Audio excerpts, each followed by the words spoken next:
আসসালামু আলাইকুম। কেমন আছেন সবাই?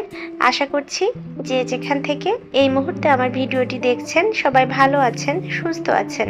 আলহামদুলিল্লাহ আমিও ভালো আছি। খুব সিম্পল একটা রুটিনে আজকে সকালটা শুরু করেছি। আসলে বেশ কয়েকদিন যাবৎ শরীরটা খুবই খারাপ ছিল। এ কারণে কোনো প্রকার ভিডিওই আমি করিনি। ভিডিও কেন, ঘরের কোনো কাজকর্মই আমি করতে পারিনি। সেখানে তো ভিডিও অনেক দূরের কথা। তো আজ বেশ কয়েকদিন পরে একটু শরীরটা ভালো লাগছে। তো ভাবলাম যে ঠিক আছে আজকে একটা ভিডিও করে ফেলি। ফ্রোজেন রুটি ছিল, সেটাই আমি এখন ভেজে নিচ্ছি আমার আর প্রয়াসের নাস্তার জন্য। প্রয়াসের বাবা অনেক আগে নাস্তা করে বের হয়ে গিয়েছেন। আমার অসুস্থতার কারণে তাকে বেশ কিছুটা দিন বাসায় একটু সময় দিতে হয়েছে, কারণে তার কাজকর্মে ঝামেলা লেগে গেছে। তো যাই হোক, এখন এ কারণে তিনি সকালে বের হয়ে গিয়েছেন। এ কয়দিন তাকে পাওয়া গেলেও আজকে কিন্তু আর তাকে পাওয়া যায়নি, যেহেতু আমি আজকে একটু সুস্থ। তো তিনি তার মতো চলে গেছেন। আর এই তো মা ছেলের জন্য এখন রুটিগুলো ছেঁকে নিচ্ছি। ভিডিওর এই অংশ পর্যন্ত যদি কেউ আমার সাথে থেকে থাকেন তাহলে প্লিজ ভিডিওতে একটি লাইক দিয়ে দিবেন। আর যদি ভিডিওর কোনো অংশ কোথাও যে ভালো লেগে যায় তাহলে আমার চ্যানেলটি সাবস্ক্রাইব করে আমার পাশেই থাকতে পারেন। বাসায় যেহেতু এ কয়েকটা দিন খুব একটা রান্নাবান্না হয়নি, তো এই ডিম ভাজিই ভরসা এখন আমাদের। কোনো সবজি বা কোনো কিছু রান্না কিছু নাই যে সেটা দিয়ে রুটি খাবো। তো এখন এই ডিমটাই এই কারণে ভেজে নিলাম। আর ডিম ভাজি আর রুটি কিন্তু প্রয়াসের অনেক বেশি পছন্দ। আমারও ডিম পোচের থেকে এই ভাজিটা পেঁয়াজ মরিচ দিয়ে খুব বেশি ভালো লাগে। তো এ কারণে দুজনের জন্যই তো ডিম ভেজে নিচ্ছি। নিজে অসুস্থ হওয়ার পরে যখন একটু সুস্থ হই তখন আর ঘরের দিকে তাকানো যায় না। নিজের ঘরের দিকে তাকালে মনে হয় যে কি একটা অবস্থা হয়ে আছে, চতুর্দিকে এলোমেলো সব কিছু ময়লা।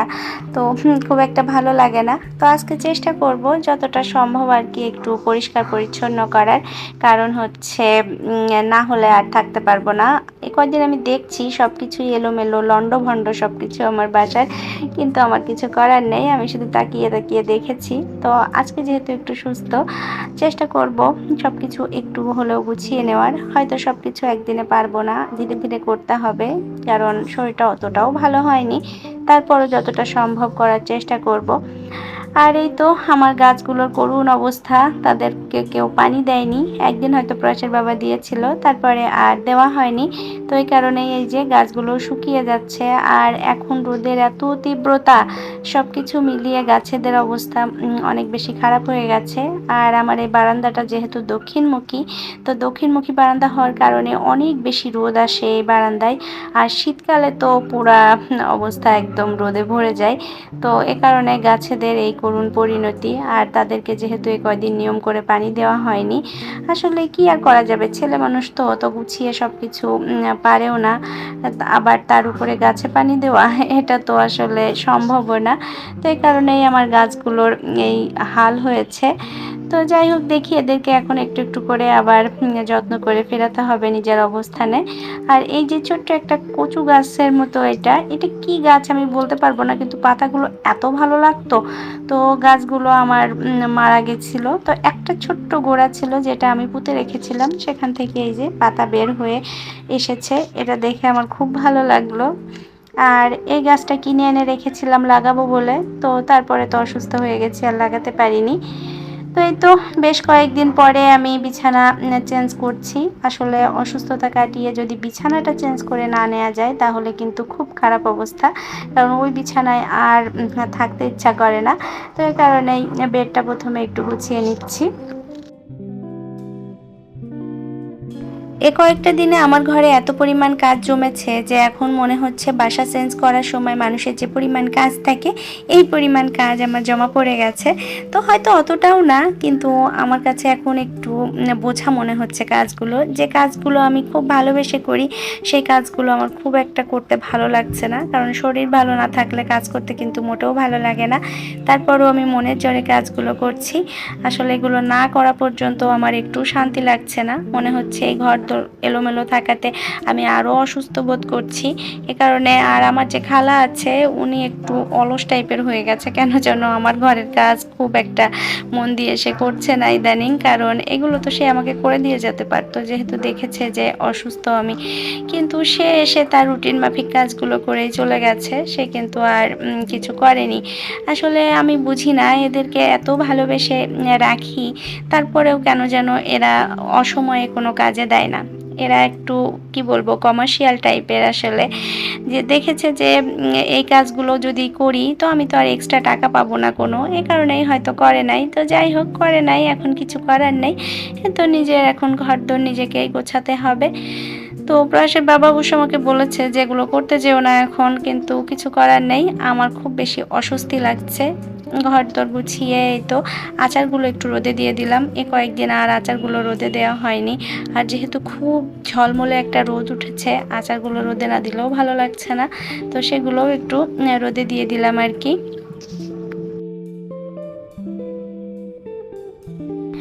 রুমটা এখন একটু গুছিয়ে নেওয়াতে নিজের কাছে শান্তি লাগছে। আসলে নিজের বেডরুমটা যদি সুন্দর মতো গোছানো না থাকে তাহলে কিন্তু ভালো লাগে না।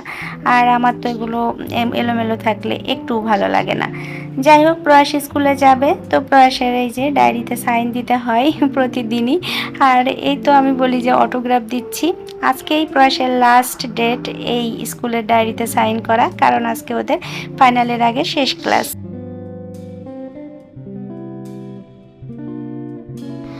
প্রয়াস স্কুলে চলে গিয়েছে আর প্রতীকে টিভির সামনে বসিয়ে দিয়েছি, সে এখন টিভি দেখছে।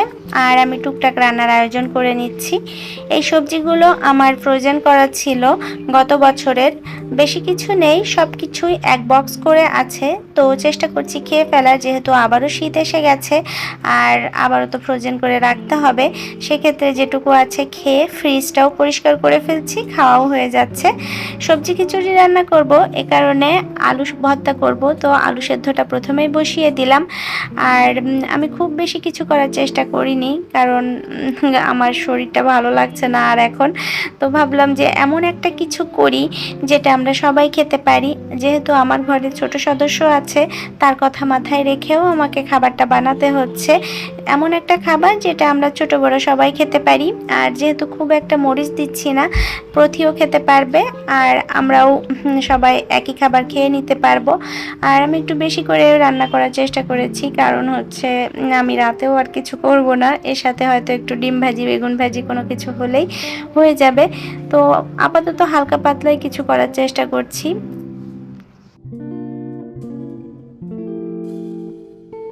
আমার ছেলেমেয়েরা কয়েকটা দিন খুব এলোমেলো খাবার খেয়েছে।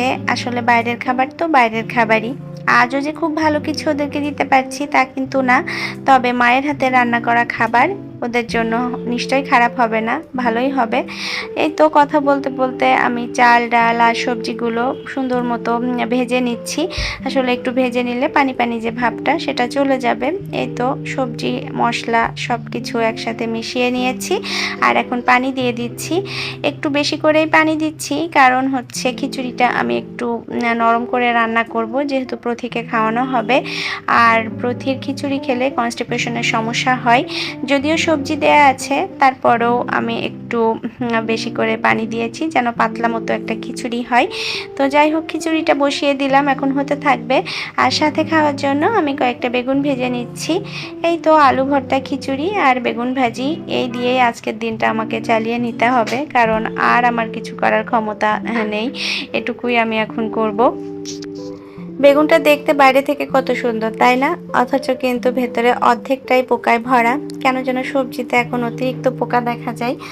আর প্রয়াসের বাবা বলে যে বেগুনে পোকা বেশি, সেই বেগুনই ভালো, কারণ এটাই সার মুক্ত। আর যেটাই পোকা নেই সেটা কিন্তু অতিরিক্ত সারের কারণে আর কি পোকা হতে পারে না। তো খাই পোকা আলা বেগুনি। আর ওদিকে রান্না হচ্ছে, এদিকে টেবিল ক্লথটাও আমি একটু চেঞ্জ করে নেব। বেশ অনেক দিন যাবত একটা টেবিল ক্লথ পেতে রেখেছি। আর তার উপরে আরও একটা কারণ, যে খাওয়া দাওয়া করেছে বেশ কয়েকদিন যাবত ওরা, কিন্তু পরিষ্কার করেনি। তো যাই হোক, এখন সব কিছুই একটু একটু করে পরিষ্কার করার চেষ্টা করছি। গরমের দিনে এক ধরনের ধুলা হয় আর শীতের দিনে কিন্তু আরেক ধরনের ধুলা। শীতের দিনে আমার মনে হয় ধুলার পরিমাণ অনেক বেশি হয়। আর আমার ঘরে এখন যেখানে হাত দেওয়া যাচ্ছে অতিরিক্ত ধুলা হাতে লাগছে। এ কারণে ভাবলাম চেয়ারের কাভারগুলো পরিয়ে দিই, একটু হলেও তো এরা রেহাই পাবে ধুলার হাত থেকে। যদিও পুরোপুরি পাবে না, তারপরেও একটু হলেও পাবে। এ কারণে কাভারগুলোও এখন একটু পরিয়ে দিচ্ছি। আসলে এত ধুলা কোথা থেকে আসে আমি নিজেও বুঝতে পারি না।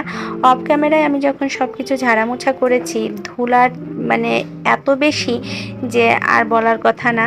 আমাকে মাস্ক পরে নিতে হয়েছে, না হলে মনে হচ্ছিল যে নিঃশ্বাস বন্ধ হয়ে আসছে, এমন একটা অবস্থা। তো যাই হোক, বেশ কয়েকদিন পরে সব কিছু একটু গুছিয়ে নিতে পেরে এখন বেশ আরাম লাগছে, স্বস্তি লাগছে আমার কাছে। আর এই তো এই ফাঁকে খিচুড়িটাও হয়ে গিয়েছে। আর বলেছিলাম একটু নরম নরম থাকতেই আমি নামিয়ে নিব। তো এই তো হালকা নরম থাকতেই খিচুড়িটাও নামিয়ে নিচ্ছি।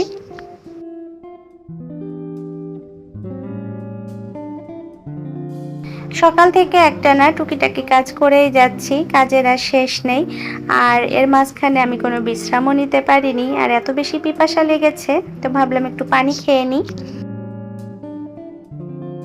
এর মাঝে গোসল নামাজ সবকিছু শেষ করে নিয়েছি, প্রথিকে খাইয়ে ঘুম পাড়িয়ে দিয়েছি। প্রথি এখন নিশ্চিন্তে ঘুমাচ্ছে।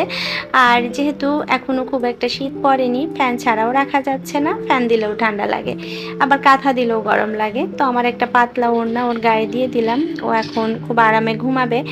আর আমি দুপুরে আমার খাবার দাবার রেডি করে নিচ্ছি। আর একা একাই খেতে হবে, কিছু করার নেই। আজকে সমস্ত কাজকর্ম সারতে সারতে আমার মোটামুটি এখন 3টা বেজে গেছে। আমি এখন 3টার সময় খেতে বসেছি। তো যাই হোক, খেতে খেতে আপনাদের কাছ থেকে বিদায় নিয়ে নিচ্ছি। দেখা হবে আপনাদের সাথে নতুন কোনো ভিডিওতে। ততক্ষণ পর্যন্ত আপনারা সবাই ভালো থাকুন, সুস্থ থাকুন। আসসালামু আলাইকুম।